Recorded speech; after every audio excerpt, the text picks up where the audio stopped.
What's up, designers? Welcome back to the studio. Today we're going to commit to some of these paper designs by gluing them down. To do that, you're going to need your glue stick. Grab it from your art kit. Some of you guys have glue stick that actually will go down purple. Don't worry, it doesn't stay purple, it'll dry clear. Others of you guys just have clear glue sticks. It goes down clear and dries clear. Both of them work exactly the same. You're also going to need some of the newsprint paper from the folder that you had full of all the other papers. Now, newsprint paper sounds sort of like a high pitch. It's a low quality paper, high acid content. It's the same kind of material that they actually print newspapers on. Really low quality, breaks down really fast. It's the sort of the junkiest paper we buy in the art studios, but it's great for using for sort of throwaway processes. Like today, we need a couple of small pieces to catch our overgluing, to make sure we don't get any glue on the table, and then also to help press our designs, especially if you're working on white paper, because I don't want to transfer all the glue, I don't want to transfer all the grease and dirt and junk from my hands to the page, so I'm going to try to keep my designs really clean. What I've done already is just sort of torn down one of my big sheets into these smaller sheets, because most of my shapes are fairly small. Now, I've got a couple of these designs already glued down. I've done them as examples, and basically what I'm looking for is try to get your designs to lay as smooth as you can. I don't want to see any wrinkles or bubbles or waves in your shapes at all. So what we need to do is make sure we get glue on the entire back of the shape, edge to edge, and then get it pressed down really hard. Here's how I'll go about that process. I'll start by first carefully taking apart a design that I intend to glue down. But I'll start with some shapes that are either at the bottom of the stack, or maybe I'll start left to right and move across the way, some way that I can sort of keep my designs in order. So I'll pull this shape off, and because this design, it matters whether the shapes are front facing or back facing, I'll make sure that I carefully flip my design over and glue the back of that design. Now, I will use one of my sheets of newsprint here, just kind of lay this down, and as I glue the back of this shape, you'll see that, especially out toward the really thin end, I'm getting a lot of glue that sort of overglues onto the paper itself. This is the whole point of using sort of an overglue paper, is that it catches all that overgluing and prevents it from being stuck to the table.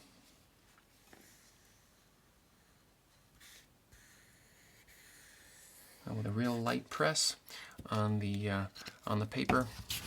Now I'll come in with a second piece of newsprint paper and use this to press that shape down. As long as I got glue edge to edge on that design, or on that piece of paper, and as long as give it a couple of good presses, that's going to stay put, no problem. If you do end up getting a little bit of sort of overglue or maybe a little bit of grease from your thumb on the page, we'll use an eraser at the very end to sort of pick up some of those accidents.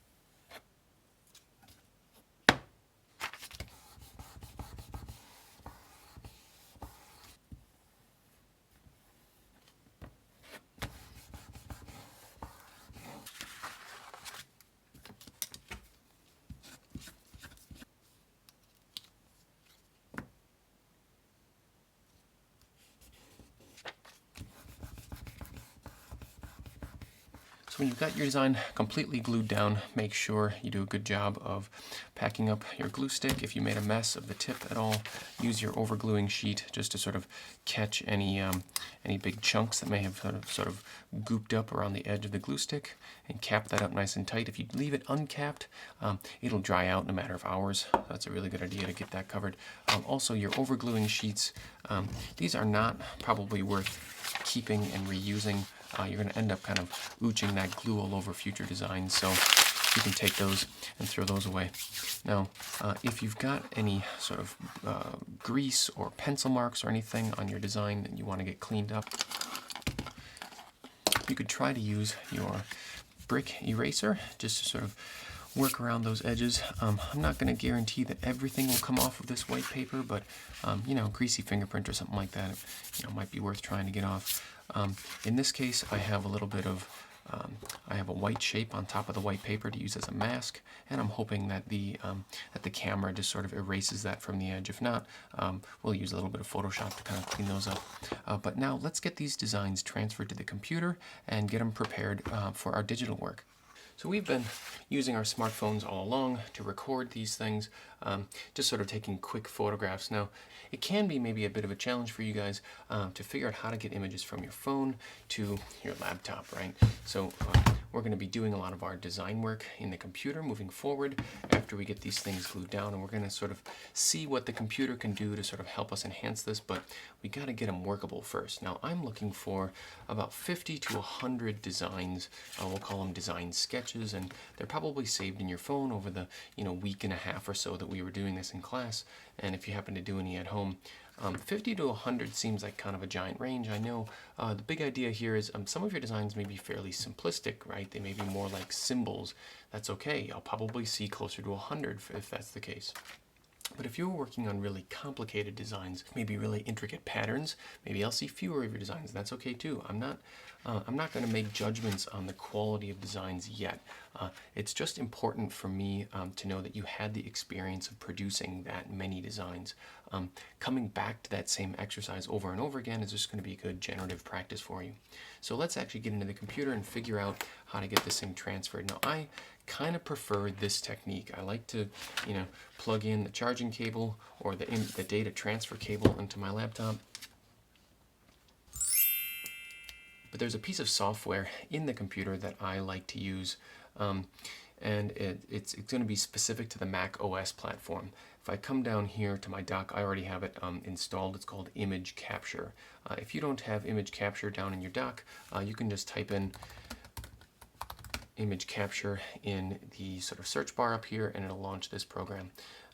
The reason I like Image Capture as a program is it's going to allow me to do a bulk data transfer. So let me just unlock my phone, and you'll see sort of how this works on a Mac on the OS platform. You see how I can just get access to all of the photographs that are on my phone.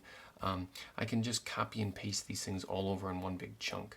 That's going to save me a lot of clicking, but it doesn't necessarily directly transfer images right to Google Drive.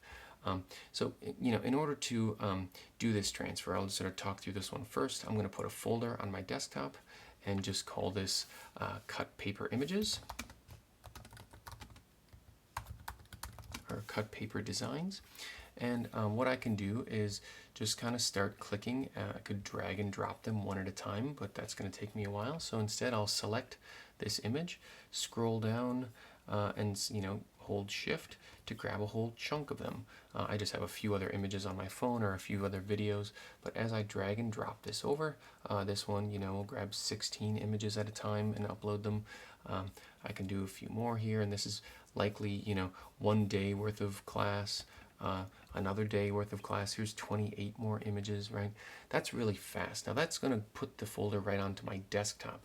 I would still have to transfer those to Drive, but at least for the next part of the assignment, I'll have ready access to them. Now, what if you don't have the ability to just kind of connect with a cable and transfer them to your computer? Well, you could use AirDrop, which is sort of like, wireless transfer. You could email them to yourself. You could download the Google Drive app to your phone and just upload your images directly to your Drive folder from there. I'm going to let you guys do a little bit of problem solving to see how you can get your images from your phone to your computers. Oh, and one more thing, guys. What to do with your designs once you've got them transferred and uploaded? Well, we're not just going to get rid of these paper designs. In fact, there's something really nice about these that's going to, probably be inspiring to some of you, right? It's not digital. It's decidedly not digital, the cut paper. So what do we do with them? Let's get them glued into your sketchbook. What we'll do is we'll put one strip of glue along the top of this piece of paper, not all around all four edges, just the top edge, and press that design into your sketchbook. It's going to end up having sort of a bit of a barn door effect here, but I promise you that's actually going to be better off for your designs in the future if you don't kind of tack the whole design down.